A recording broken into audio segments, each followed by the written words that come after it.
The wind howled outside the small mountain cabin, snow slamming against the walls like an unrelenting drum. Inside, Liam Brooks, a single father, shivered beside a dying fire, the warmth barely reaching his stiffened fingers. Across the room, Ava Carter, the billionaire CEO known for her icy reputation and unshakable control, sat stiffly on a rickety chair. Only one blanket remained. Her voice trembled, soft but insistent. "Liam, can I slip under your blanket?" The question hung in the air, impossible to ignore. What could make a woman who had never needed anyone suddenly beg for warmth? Something darker than the storm pressed against the cabin, though no one could yet name it. Before we dive deeper, tell us where you're watching from in the comments. We'd love to hear from you. And if you're new here, click subscribe so you never miss our stories. Liam Brooks was devoted to his 6-year-old daughter, Maya, the reason he carried every ounce of strength he had. Working as a contracted driver, he juggled long hours to make sure Maya had school and stability. Tonight, he had promised her he would be home, and that promise weighed heavily on him with every mile he drove into the snow. Ava Carter, on the other hand, was known for her ruthless efficiency. She ran her company with precision, fired employees for crying in the office, and had zero tolerance for weakness. Yet tonight, those eyes that usually intimidated entire boardrooms were wide with terror. A corporate emergency had forced her onto a remote mountain road, one no weather report had predicted. And the choices she made to escape that emergency would bring her into the path of a man she didn't know, in a storm she couldn't have planned for. Why was Ava so shaken? The snow started falling harder, thick flakes blurring the road ahead. Liam tried small talk, his voice calm, but Ava's responses were clipped, distant. Then her phone rang, sharp and insistent. She panicked, fumbling with it as Liam pretended not to notice, his eyes focused on keeping the car steady. The road became slick, treacherous, and suddenly a flash of movement on the icy surface forced Liam to swerve. The car skidded violently before crashing into a snowbank. Phones had no signal, and temperatures dropped with a frightening swiftness. Through the whiteout, a faint light appeared in the trees. A cabin. It was unlocked, dusty, abandoned, but it was shelter. Liam stepped inside first, scanning cautiously, while Ava's face revealed a fear that went deeper than the cold. What was she so afraid of besides the storm? The door creaked open, revealing a space that had been untouched for years. Dust coated the shelves, and the air smelled faintly of wood and cold. Liam lit a lantern, its soft glow falling across Ava's face, which now showed more than just fear of the storm. She was tense, her eyes scanning corners, hands gripping her jacket as if expecting something to appear from the shadows. Liam stepped carefully toward the room, sensing the weight of her panic. Ava hesitated before following, her movements deliberate. The cold pressed in, but there was something else pressing harder, a terror that didn't belong to the weather. Liam didn't speak. He simply observed, offering presence in a room that suddenly felt very small. And the question lingered, what was Ava hiding beyond the blizzard? The cold was relentless. Liam, trying to keep his own warmth, noticed Ava rubbing her arms.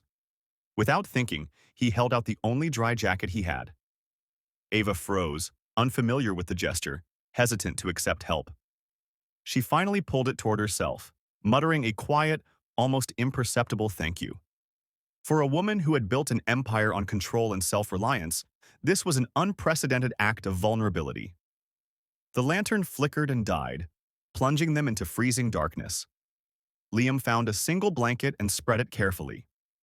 They sat at opposite ends at first, trying to maintain distance, but the cold betrayed them. Ava's hands began shaking uncontrollably, the tremors spilling over even the warmth of the fabric. Liam watched, realizing that the storm was no longer the only danger. Something deeper and more human had begun to surface. Ava pressed the jacket closer to herself, her body tense. When Liam asked if she was okay, she almost snapped, the tension in her voice sharp. Then, unexpectedly, she softened and asked quietly, "Do you ever feel unsafe, even in your own life?" The words carried weight, hinting at something far more dangerous than the storm. Liam understood instinctively. She wasn't afraid of snow or isolation. Something had chased her here. Something she hadn't yet shared. She averted her gaze, the room thick with unspoken truths. Unsafe from who? Or from what? The question hung between them, heavy as the freezing wind outside. Liam pulled out a worn photograph of Maya, his 6-year-old daughter, and shared quietly the weight of raising her alone after his wife passed. He spoke of exhaustion, of love, of every late-night fever and early morning school drop-off. "I have to survive tonight. She's waiting for me," he said. Ava's eyes softened, a tear threatening to escape, swallowed quickly behind a hard swallow. For the first time, she recognized the sacrifices of a man she had barely met. The storm and the cabin were no longer the focus. It was their shared humanity. Then came the sudden, sharp crash outside. Liam's heart tightened. This night wasn't done with them yet. The noise outside made them freeze. Branches, animal, or something else entirely?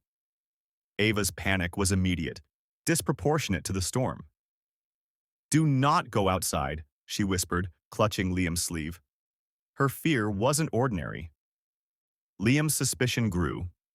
The dark shapes outside moved with purpose, or at least they seemed to. Was it really someone, or just the wind-twisting shadows through the trees? The cold intensified. Liam tried to tough it out, but Ava's lips had turned blue, her body shivering uncontrollably. He offered her the blanket, yet it wasn't enough. Finally, she whispered, barely audible, "Liam, can I slip under your blanket?" He froze, then, quieter. "Please?" The request carried vulnerability, trust, and desperation, creating an emotional peak no words could overstate. It wasn't just warmth she sought, it was connection. They huddled under the blanket, initially keeping space, her body tense, arms crossed. Slowly, she relaxed, shivering less, her shoulders lowering. Her eyes met his for fleeting moments, almost revealing tears she wouldn't allow herself to shed. Then she whispered, "You're nothing like the men I work with." The weight behind the words hung in the air, unspoken histories pressing against the room. Liam didn't press. He simply offered presence. What men was she talking about? Ava finally confessed. "Liam, someone sabotaged my company. And tonight, I wasn't running toward a meeting. I was running away." She showed him a text. "You will not survive what's coming." The pieces fell into place. The crash, the fear, the trembling. Someone may have followed her. The storm was no longer the main threat. Then, thumping footsteps sounded outside. They froze.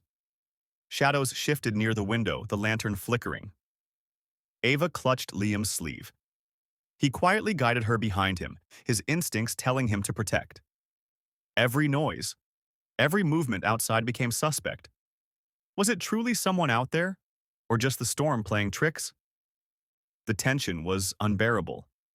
Once the footsteps faded, Ava opened up. She told Liam about her childhood, growing up in wealth without love, why she became emotionally cold, why she trusted no one. Her voice faltered as she admitted, "Tonight I realized I don't want to die alone." Liam listened with compassion. When she finally whispered, "Thank you," it was the first time in years she had offered gratitude to anyone. The audience feels the emotional investment fully. The storm cleared. Search and rescue teams arrived, lights cutting through the lingering snow. Liam called Maya, promising he was coming home. Ava watched him with soft, grateful eyes, different from the CEO's usual cold stare. She whispered, almost shyly, "Can I see you again, outside of a blizzard?" The warmth of human connection had endured. Liam returned home to Maya, hugging her tight, promising she was safe. Ava watched him leave, touched in a way she had never felt before. The narrator closes softly. Sometimes the storms we fear the most are the ones that bring the right people into our lives. The question lingers for the audience. Do you think Ava and Liam should meet again? Or was this night meant to stay a memory? If this story moved you, Tap like and subscribe for more unforgettable stories every week.